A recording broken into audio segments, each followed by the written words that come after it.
Okay, so update lang muna tayo, no? Bali, nandito tayo sa Twin Cave. Ayun, nakikita nyo naman yung van. And then tomorrow nag-aano sila, hit boss.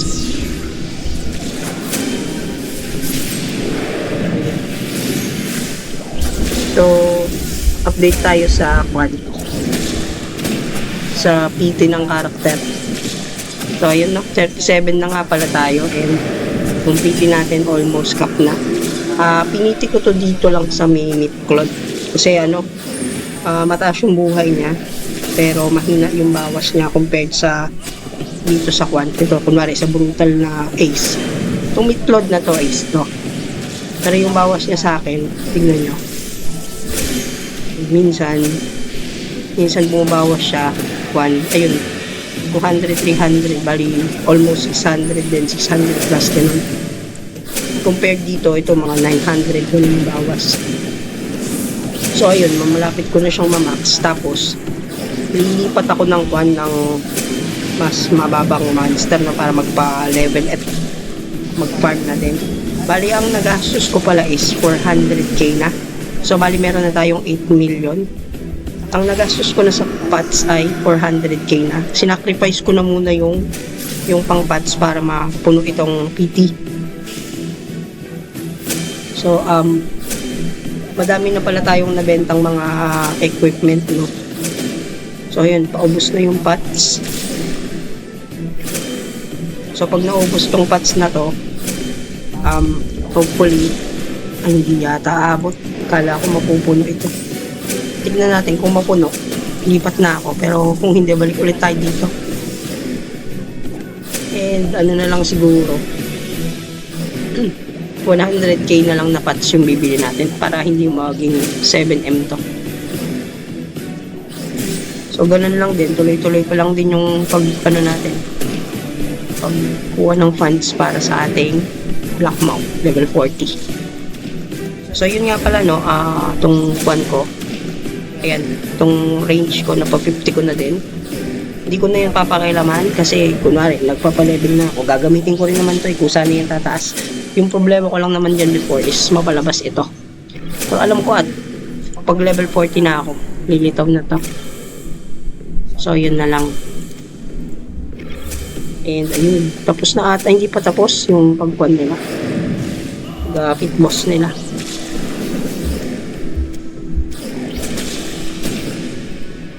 So yun nga pala, no, yan, pambenta, isa extra. Mas bebenta ko na rin itong mga 35, level 35 kasi meron tayong 37 na suot. So yung shield natin, umangas na din siya, no? Ganun na siya, oh. Yan, square na yung rectangle na yung itsura niya. So bali, try natin kung bago maubos itong pots ay mukhang hindi aabot, mukhang talagang mga siguro hanggang 60 lang to. Sana umabot, no? Ayun, tirahin tong mga to kasi kwan, yun nga natin yung tinitira nila. Ang kulat, no? Ang kulat, oh. Kulat ng pit boss. Fire yung ano niya, element niya. Oh my gosh. Ayun.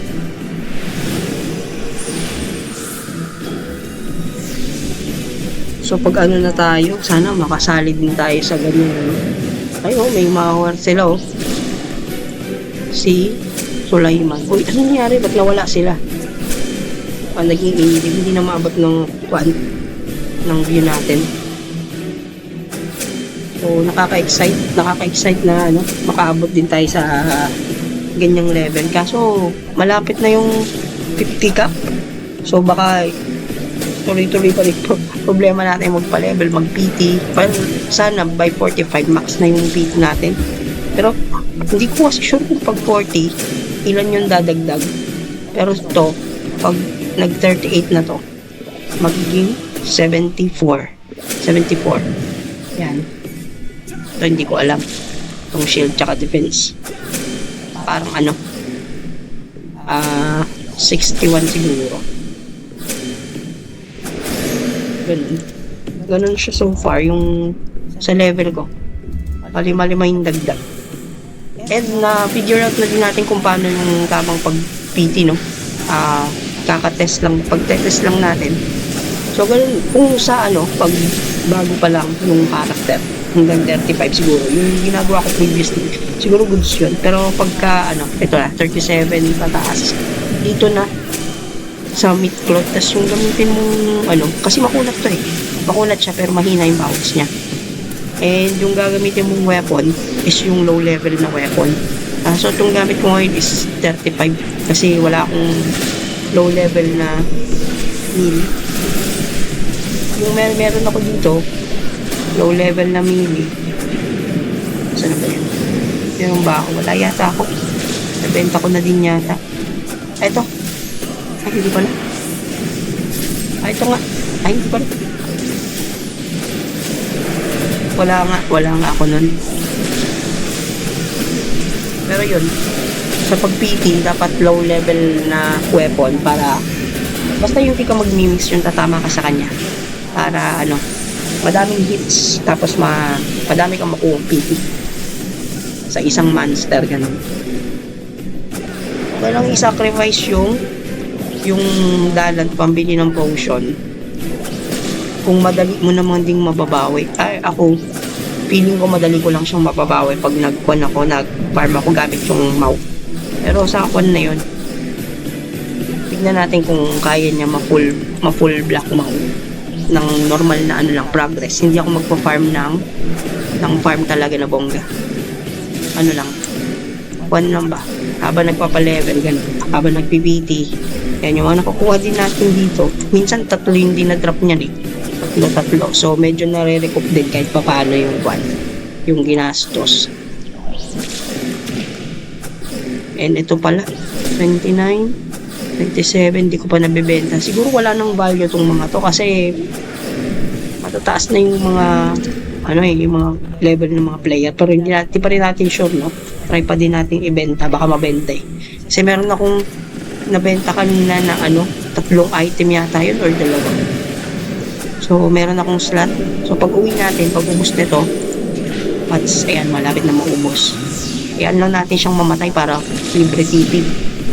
Pag namatay siya, libre TP sa base. Hindi naman siguro mag-level down yan, tsaka okay lang naman kasi madali lang din naman natin makahabol yan. So, pag ganun, pag nasa base na tayo, bibenta ko tong mga pwedeng ibenta.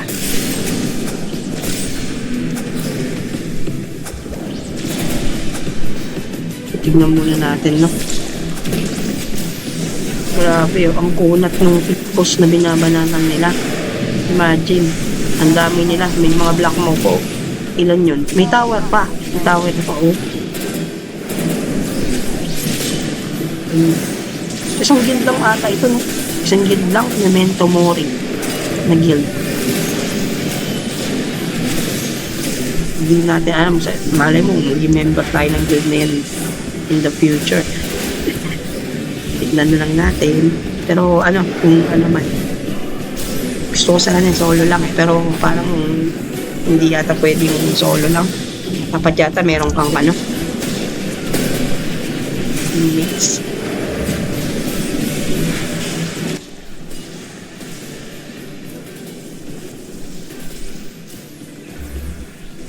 Aray.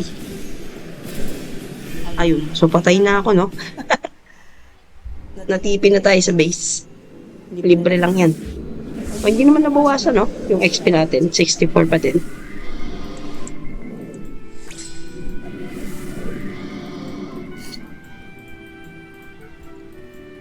Pag kinulang ako, ang target ko kasi is mga 15M siguro or 20M.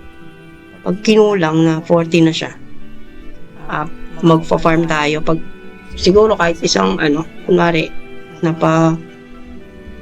nakabili tayo ng black arms, ganun, black mount na arms, pwede na siguro i-farm muna natin para hanggang sa makumpleto yung buong black mount.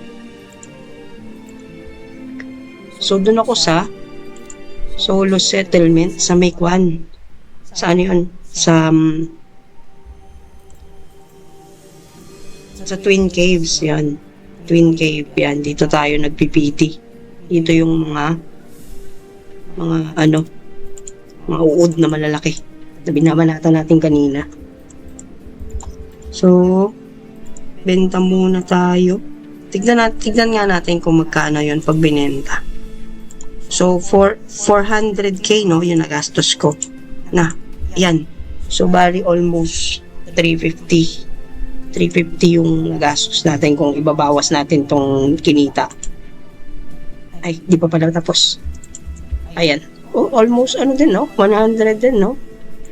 Kunti na lang, 100 na. Pero, 400k kasi yun. So, kunin muna natin yan. Ipunin natin yan. Para masarap kasi sa feeling pag isang bagsakan na 99 ganun. Malaki-laki yung nakikita mong dalan. Pag pa isa-isa kasi para kang namamalimos nun eh. Parang tignan natin kung ilang slot pang meron tayo. O yun, 3. Ayan, yung mga binibenta natin. Mga hindi nabibili. Ito hindi nabibili. 29, 27. Yun nga, baka nga tama ako na na nag-level up na yung mga karakter. Hindi na nila mabibili yan. Tignan natin itong Bulova. 3 eh. Tignan natin yan. Sakto. Para mawala na din sila. Sakit sa mata eh. Bulova. So, item purchase muna tayo para ma-base natin dito yung kung magkano yung Bulova na yun. Oh my gosh, ang baba. 35k. 35k. Ayan. Magkano to sa kwan? Ilan lang yun eh. Ilan lang yun dito sa NPC. Ilang dalan lang yung difference. Tingnan natin, no? Parang alam ko 28 ata yun eh. 28k. So 6, 7 lang yung difference. Kung ibebenta mo ng 35. Tapos, hindi pa na ano yung slot mo. Tingnan natin ha.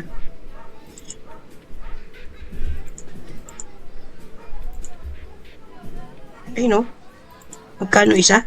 27, 35, 8k dalan. So, iniisip ko kung ibebenta pa ba natin dito. Wala naman kasi itong pumibili nito eh. Mahina kasi siya compared sa spear or ito. Itong sword, stock. 1.6, 1.5.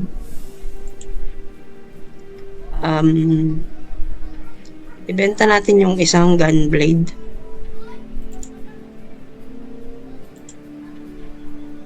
Yan. Knife. Gunblade, 110k. Oh, 110k. Oh, kita nyo. Benta natin to sa atin ng 105. Yan. Yan tayo kailangan kasi meron tayong isa yun. Oh, di ba? Meron tayong sarili. Hindi na mahalaga sa atin yung slot. Yung kung ilang yung slot niya para sa talik. Hindi naman nating upgrade yan kasi mawar naman tayo. So yung pang 50 na lang siguro no pag mayaman na tayo para sa generator. So ito 35 na hunter headgear. Nga pala nakakuha ako ng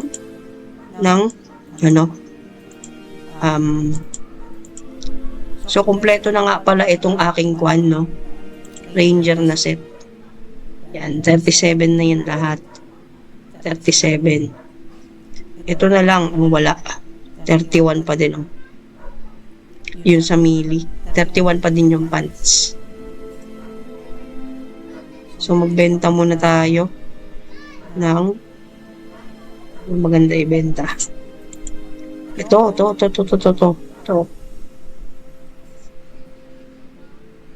Ito. Itong mga intense bow. Bimbo.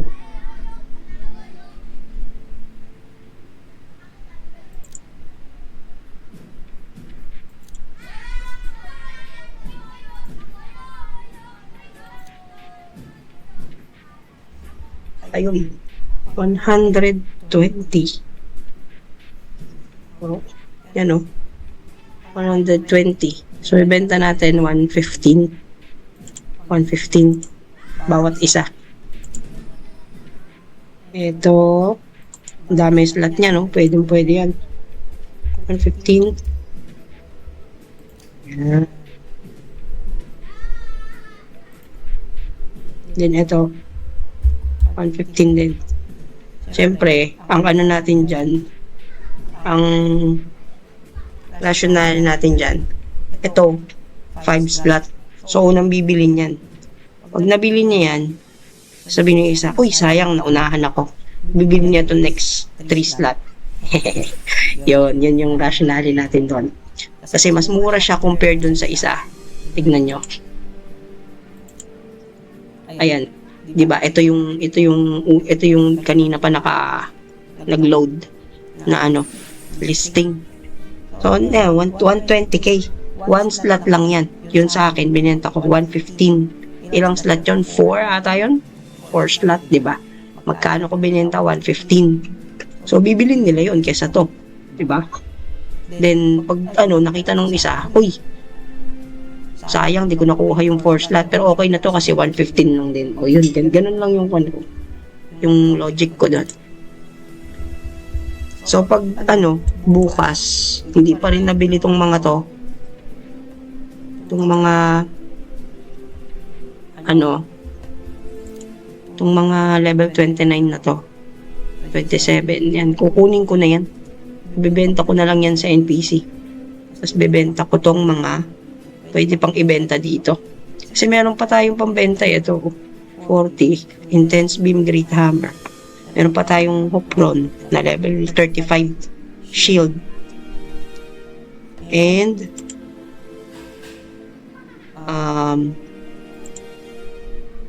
meron pala tayong extra na 37 na helmet. Bebenta ko din to.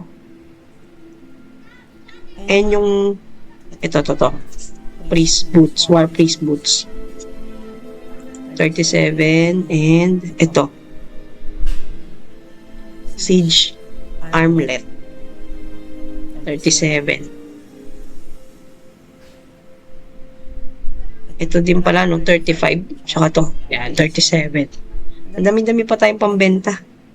Ito, 37. Intense siege boots. Ang daming slot to. Magkano yan mabibili? Ito, ang suot ko, 2 slot lang.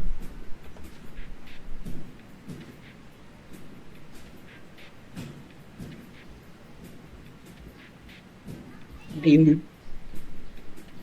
Ito pa pala, 33 na pants. Sana may bumili, no?